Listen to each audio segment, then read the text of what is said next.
Bonjour à tous! Aujourd'hui la vidéo sera assez courte parce que je suis en vacances. Ici vous pouvez admirer les paysages de la Gaume. On est en Belgique, je vous montre. J'ai une super vue de la petite maison dans laquelle nous sommes. Et là, pour le moment, elles sont sans doute parties se coucher, mais sinon, vous avez le droit à des petites vaches avec plein de veaux. Elles sont vraiment trop mimi. Et j'ai même pu admirer quelques animaux sauvages dernièrement. C'est vraiment chouette. Voilà. Donc voilà, je vous fais une petite vidéo et je vous retrouve très bientôt pour un sujet qui me tient à cœur et qui ici va être beaucoup plus complexe. Ce sera la chaîne du livre. Et donc voilà, je vous fais de gros bisous.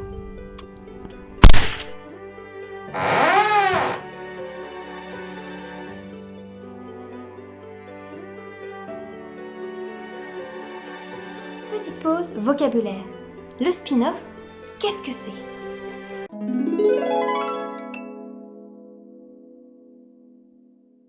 Bonjour à tous, ici Adé Martel, autrice indépendante. Toutes les 2 semaines, j'essaie de vous présenter une vidéo qui peut être intéressante par rapport à l'édition, à l'écriture ou autour de ce milieu. Aujourd'hui, j'aimerais revenir sur une question qu'une lectrice m'a posée. Qu'est-ce qu'un spin-off? Pour vous remettre un petit peu en contexte, cette question est venue suite à un live que j'ai fait où les lecteurs me demandaient s'il y aurait des suites à certaines de mes histoires en fantasy et aussi par rapport à mon tout dernier livre qui est sorti, Je vais buter mon boss, car beaucoup de ces lecteurs aimeraient bien avoir une suite. Et donc, on en est venu à parler de spin-off. Et un spin-off, ce n'est pas une suite directe avec les mêmes personnages, il y a une petite différence. Laquelle? En fait, c'est vraiment tout simple. Il s'agit par exemple de reprendre des personnages qui ont été traités précédemment, pas les personnages principaux, des personnages secondaires, et de créer toute une nouvelle histoire autour d'eux.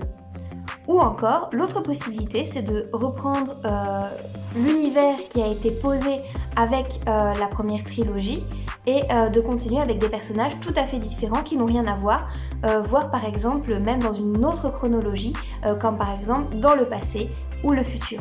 Voilà, on pourrait aussi appeler ça un hors-série.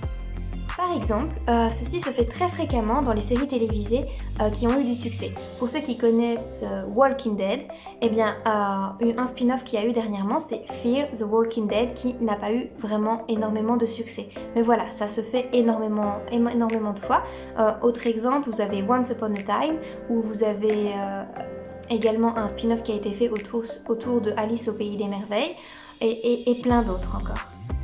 Voilà, j'espère vous avoir appris un petit quelque chose et si vous avez des questions, que ce soit de vocabulaire ou de n'importe quoi, sachez qu'aucune question n'est bête et je répondrai à tout avec très très grand plaisir. Si vous avez aimé, n'hésitez pas à liker, à laisser un commentaire et bien sûr à vous abonner. À bientôt!